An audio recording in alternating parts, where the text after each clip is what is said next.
Raphaël Glucksmann, merci d'être là ce matin. Vous pouvez boire de l'eau à l'MC, n'hésitez pas. Bonjour.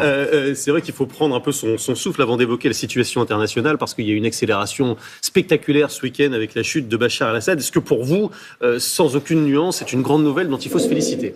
Ça fait 13 ans et demi que Bachar el-Assad massacre son peuple. Le seul crime des Syriens qui sont descendus dans la rue en 2011, c'était de vouloir vivre libre. Et depuis, ils ont été torturés, ils ont été gazés, ils ont été exilés, ils ont été massacrés. Et aujourd'hui, le sentiment qui domine, c'est d'abord celui qu'on éprouve face à la chute d'un bourreau. Ça ne veut pas dire qu'on sait de quoi l'avenir de la Syrie sera fait. Ça ne veut pas dire qu'il faut faire confiance aux groupes rebelles dont certains sont djihadistes. Mais ce que cela veut dire, c'est que la seule certitude que nous avons, c'est que Bachar el-Assad ne pourra pas continuer à massacrer les Syriens. Et vous savez, la Syrie, c'est la débâcle pendant 13 ans de l'Occident qui a complètement abandonné ce peuple. Et sans la Syrie, sans l'inaction de l'Occident en Syrie, sans le feu vert donné à Vladimir Poutine, il n'y aurait probablement même pas eu la guerre en Ukraine. Puisque c'est en Syrie qu'on a vu à quel point les lignes rouges tracées par l'Occident étaient des lignes tracées dans le sable. Et c'est ça qui a encouragé Vladimir Poutine à porter la guerre en Europe. Alors, vous nous avez parlé des successeurs. Malgré tout, est-ce que ça ne vous inquiète pas de voir des islamistes, anciens d'Al-Qaïda, qui prennent le pouvoir en Syrie ? Est-ce que vous ne craignez pas peut-être la résurgence d'un califat qui pourrait nous menacer ici ? Il y a les prisons qui sont ouvertes avec des djihadistes, des terroristes, dont certains vont peut-être revenir ici. Et on a raison d'être inquiet. Mais la vérité, c'est que on a abandonné la Syrie dans les mains d'un boucher, Bachar el-Assad. Oui, ça, et par ça ailleurs, vous l'avez dit. Les prisons qu'on ouvre, les prisons de Sednaya, par exemple, cet abattoir humain. Vous avez vu ces images ?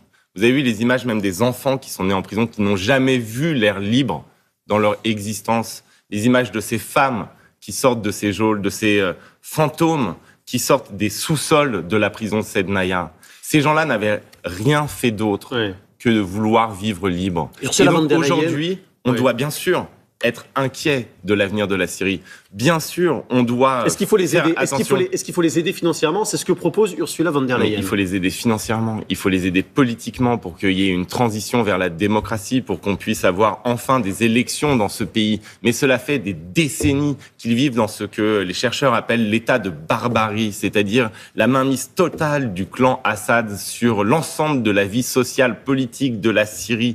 Et ces gens se sont révoltés, ils ont manifesté, ils ont lutté pour leur liberté.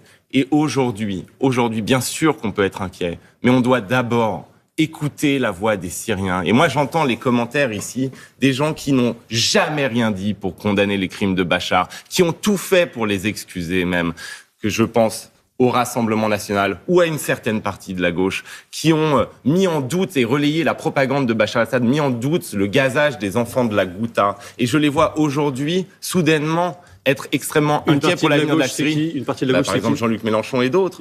Eh bien, ces gens-là devraient avoir honte aujourd'hui. Parce qu'en réalité, le peuple syrien nous a donné une leçon d'attachement à la liberté pendant 13 ans et demi. Seul au monde. Allez, revenons en France parce que la situation politique ne s'est pas décantée, pas encore en tout cas, on verra peut-être ça arrivera dans les heures qui viennent. Emmanuel Macron continue à consulter, ce matin il reçoit les Verts, également les communistes. Il y a un nom qui est en train d'émerger de plus en plus, c'est le nom de François Bayrou. Est-ce que ce serait un bon choix d'après vous, vu les circonstances ? Emmanuel Macron est face à un choix extrêmement important. Soit on recommence la même chose, un gouvernement minoritaire de droite et d'extrême droite faisant la danse du ventre devant Marine Le Pen. Ou alors, on tente d'être enfin fidèle au 7 juillet, au Front républicain. Mais il faut un nom qui rassemble tout ça. Est-ce que ce visage que vous voyez, il peut rassembler du PS au LR ? Parce que c'est ça l'idée. Il faut aller plus loin que le PS, il faut aussi les communistes, il faut aussi les écologistes. Et un politique qui a choisi Emmanuel Macron depuis 2017, ça enverrait le message de la continuité politique. Et c'est pas ça qu'il faut. Donc pas François Bayrou. Il faut une personnalité qui soit compatible avec la gauche. Donc qui soit suffisamment ouverte. Mais ça peut très bien Soyez être une plus précis. personnalité Alors, de la société civile. Laurent Berger, Ça peut c'est à être ça que vous pensez, par exemple? Laurent Berger, d'autres noms circulent.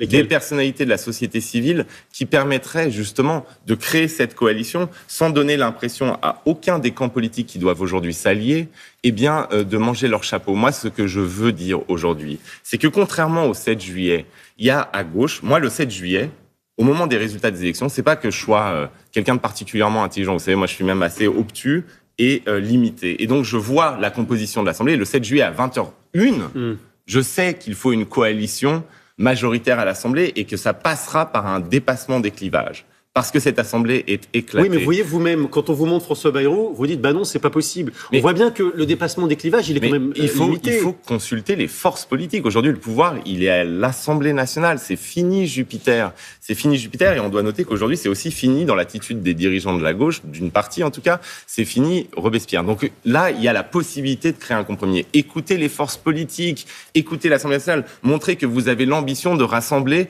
bien au-delà de votre camp. Et cela passe, à mon avis, par des figures qui ne sont pas associées aux 7 premières années du mandat d'Emmanuel Macron, puisque nous, notre ambition, ce n'est pas de continuer la politique d'Emmanuel Macron. Ni des personnalités de droite. Mais là, vous êtes dans le casting. Ensuite, non, mais parce qu'il faut une incarnation, c'est ça qu'on attend. Et après, une capacité de rassemblement. Le choix que doit faire Emmanuel Macron maintenant, c'est celui de l'ouverture, celui de montrer qu'il est prêt et qu'il a entendu le message. Il ne peut pas faire un gouvernement minoritaire. Il doit s'appuyer sur une majorité à l'Assemblée. Cette majorité suppose d'écouter la gauche, ce qu'il n'a pas fait en juillet.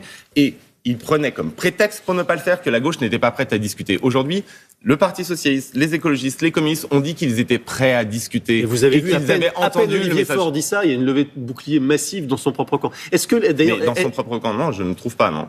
Bah, on a entendu des voix sur ce qu'il a dit le matin sur France Info. Si Jean-Luc Mélenchon critique la décision d'Olivier Faure, eh bien, ce n'est pas son propre camp. C'est Jean-Luc Mélenchon qui veut, lui, une présidentielle anticipée et qui est prêt à tout pour cela. Alors, est-ce qu'il faut rompre une bonne fois pour toutes, d'ailleurs, entre le PS? Est-ce que le PS doit rompre avec LFI une bonne fois pour toutes? Mais la rupture, elle est là. Bah non, pas encore. Ils sont dans le NFP ensemble. On a une attitude qui est extrêmement simple. Enfin, vous savez, moi, j'ai une attitude extrêmement claire depuis le 7 juillet 20h01. Oui, mais vous n'êtes pas le PS. Je suis bien d'accord. J'ai un parti qui s'appelle Place Publique. Je ne suis pas le PS. Mais il se trouve que j'ai fait des élections avec le Parti Socialiste et que nous sommes en discussion permanente. Moi, je peux vous dire qu'aujourd'hui, il y a la volonté du Parti Socialiste d'entrer dans ces discussions. Que cette volonté se heurte à l'opposition frontale de Jean-Luc Mélenchon qui n'a qu'un seul intérêt, c'est l'élection présidentielle. Et que nous devons dire une bonne fois pour toutes. Nous ne sommes pas là pour servir les ingénieurs du chaos. Nous ne sommes pas là pour servir le destin personnel de Jean-Luc Mélenchon. Et donc, nous ne sommes pas liés à ses calculs et à ses paris. Donc voilà, maintenant on a une gauche qui est prête à entrer en discussion et il faut que le président de la République sorte de son propre logiciel. Vous savez, cette situation qui est inédite dans l'histoire de France, qui est absolument inédite dans l'histoire de la Ve République, cette situation suppose que chacun sorte de ses murs. Mais il y a une leçon, et c'est les Français qui nous l'ont donné, cette leçon. Le 7 juillet, pour barrer la route à Marine Le Pen et à Jordan Bardella, qu'est-ce qui s'est passé? Des Français de gauche ont voté pour des candidats de droite. Des Français de droite ont voté pour des candidats de gauche. Ça leur a fait plaisir? Non. Mais ils l'ont fait en responsabilité. Il est temps que la classe politique française se montre à la hauteur des Françaises et des Français. Et c'est ce qu'on n'a pas fait cet été, c'est ce qu'on n'a pas fait pendant 3 mois, et c'est ce qu'il est impératif de faire maintenant, parce que sinon le pays peut sombrer à cause d'une classe politique qui refuse de prendre le moindre risque en parlant à des adversaires. Et moi, je ne veux pas que mon pays sombre par incompétence de sa classe politique. Oui ou non, si on vous appelle pour être ministre, vous y allez ou pas? Alors là, je veux dire, je suis pas du tout devant vous en train de faire acte de candidature. Bah non, mais c'est pour ça que je pose la question. Ce que je veux, moi, c'est œuvrer au fait qu'il y ait une coalition stable pour notre pays. On verra. Non, mais c'est vraiment un enjeu extraordinaire. Vous vous rendez compte? Tous nos voisins européens regardent notre Assemblée nationale et disent « Mais comment c'est possible qu'il y ait un tel blocage ?» Parce que nous avons besoin d'inventer quelque chose en France qui est la culture du compromis. On surveille ce qui se passe du côté de l'Élysée. Merci beaucoup. Merci à vous.